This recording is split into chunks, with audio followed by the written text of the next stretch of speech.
শুরু করব সেটা বুঝতে পারছি না। আমার মতো আসসালামু আলাইকুম, আমার বলার কোনো ভাষা নেই।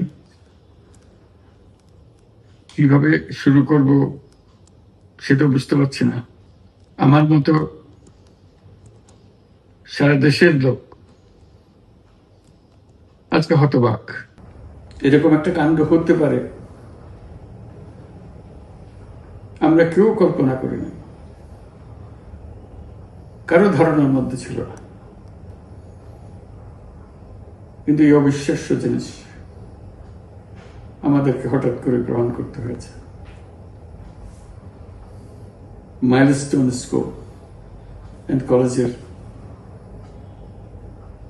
যে দুর্ঘটনা, প্রশিক্ষণ বিমান বিধ্বস্ত হয়ে এই কচি শিশুদের উপরে ঝাঁপিয়ে পড়ল, আগুনে পুড়ে মরল। মা বাপদের আমরা কি জবাব দেব? কি বলবো তাদেরকে? আমরা নিজেদেরকে তো জবাব দিতে পারছি না। অজানা শিশুদের মুখ সবার চোখে ভেসে উঠছে। সারা জাতি হতভম্ব বা ক্রুদ্ধ। শোকাহত বললে খুব কম বলা হবে। এই দুর্ঘটনার রেশ এখনো কাটেনি। এখনো লাশ আসছে হাসপাতালে, এখনো হাসপাতালে মারা যাচ্ছে। মা বাবা এখনো খোঁজ নিচ্ছে আমার সন্তান কোথায়, তাকে আর কোনোদিন চেনা যাবে কিনা। যাদের লাশ দেখছি তার মধ্যে আমার সন্তান আছে কিনা পৃথক করার তো কোনো উপায় নেই। এরা আমাদের সবারই সন্তান, হঠাৎ করে চিরদিনের জন্য চলে গেল।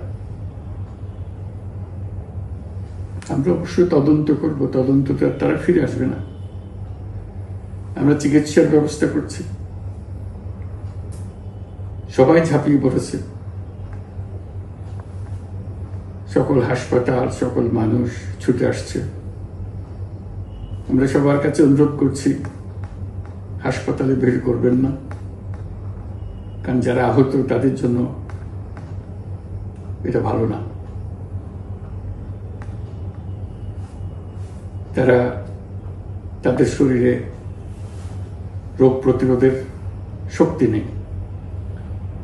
আমরা ভিড়ে থাকলে আমাদের শরীর থেকে কি রোগ তাদের মধ্যে ছড়িয়ে পড়বে তা বলা মুশকিল। কাজে দূরে থেকে দোয়া করেন সবাই। আমরা বাবা মা আত্মীয় স্বজন সবার কাছে আমাদের সহানুভূতি জানাচ্ছি। বাংলাদেশের যত সন্তান আছে সবাই আপনাদের সন্তান। আমরা নিজেদের মনকে সান্ত্বনা দেওয়ার চেষ্টা করুন। আমরা সবাই নিজেদের মনে সান্ত্বনা দিচ্ছি, কিন্তু আপনাদের সান্ত্বনা বিরাট ব্যাপার।